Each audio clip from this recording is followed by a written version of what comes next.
রাত বাড়তি নিয়ন্ত্রণ রেখায় পাক হামলা, জবাব ভারতের। ইতিমধ্যেই যে খবর পাওয়া যাচ্ছে, অমৃতসরে পাক ড্রোন নিষ্ক্রিয় করল ভারতীয় সেনাবাহিনী।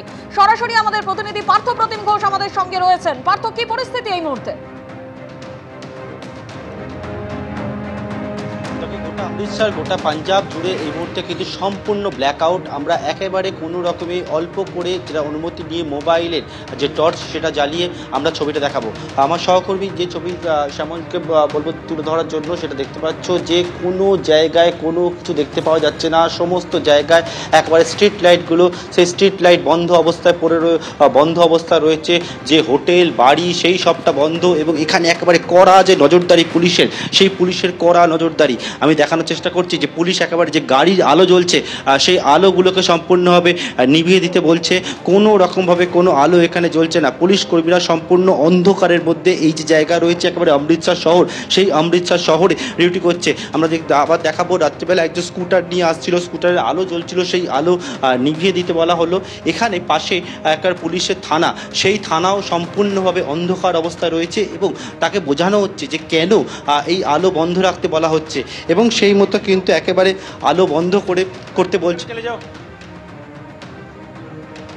অর্থাৎ বলছে আলো বন্ধ করে গাড়ি নিয়ে যাওয়ার জন্য সেটা কিন্তু বলা হচ্ছে।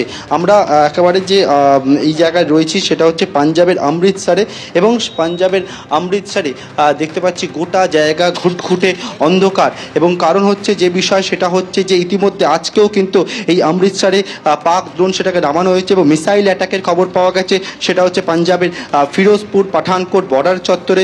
অন্যদিকে যে বিষয় উঠে এসেছে সেটি হচ্ছে যে একটি পাকিস্তানি ড্রোন সেটা ফিরোজপুরে গিয়ে পড়েছে, এবং সেক্ষেত্রে কিন্তু একটি বাড়িতেও গিয়ে পড়েছে বলে তেমনভাবে জানা যাচ্ছে। তবে সেটা কিভাবে হলো সেই বিষয়টা এখনও পর্যন্ত নিশ্চিত নয়। গভীর রাত বাড়ছে, এবং তার সঙ্গে সঙ্গে একেবারে কড়া যে নজরদারি, বিভিন্ন জায়গা থেকে একের পর এক সংবাদ, সেই সংবাদ আসছে। রাত্রের বেলা আমরা যে জায়গায় দাঁড়িয়ে রয়েছি এটা হচ্ছে অমৃতসর। দোকানপাট সবটা আমরা দেখতে পেলাম যে আজকে ঘড়ির কাঁটা ঠিক 8টা বাজার সঙ্গে সঙ্গে বন্ধ হয়ে গেল। সাইরেন বাজতে শুরু করলো, গোটা এলাকা সম্পূর্ণভাবে ব্ল্যাকআউট হয়ে গেল, এবং গোটা যে চত্বরগুলো রয়েছে সেই জায়গায় কোনো গাড়ি যেগুলো চলাচল করছে, সেই গাড়ি যেগুলো বেরিয়েছে সেই গাড়িকে একেবারে আলো নিভিয়ে যেতে বলা হচ্ছে। রাস্তার ছবি দেখাবো যে গাড়িগুলো আসছে, পুলিশ কর্মীরা কিন্তু একেবারে সঙ্গে সঙ্গে সেগুলি যাচ্ছে, এবং একটি গাড়ি আসছে, সেই গাড়িকে থামাবার জন্য একেবারে পুলিশ কর্মীরা যাচ্ছেন, এবং সেখানে গিয়ে সেই গাড়িকে বলা হচ্ছে যে কোনো রকমভাবে এই গাড়ি এখানে আলো জ্বালিয়ে যাওয়া যাবে না। গোটা যে চত্বর সেই চত্বরে ব্ল্যাকআউট, এবং একেবারে সেই জায়গায় সমস্ত যে জায়গাগুলো রাস্তার মধ্যে দেখতে পাচ্ছি পুলিশ কর্মীরা তারা সজাগ দৃষ্টিতে তারা রয়েছেন।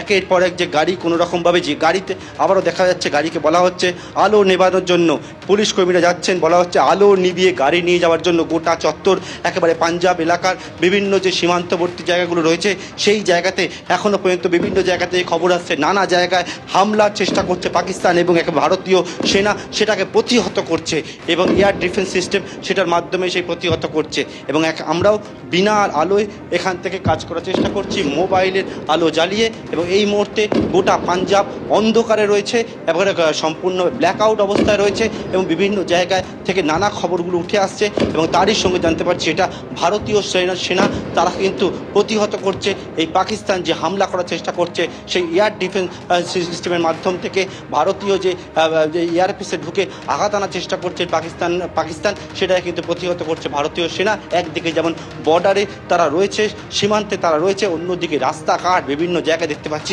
পুলিশ প্রশাসন তারা কড়াকড়ি ব্যবস্থা নিয়েছে গোটা এই অমৃতসর শহর জুড়ে, যেই ছবি আমরা দেখতে পাচ্ছি।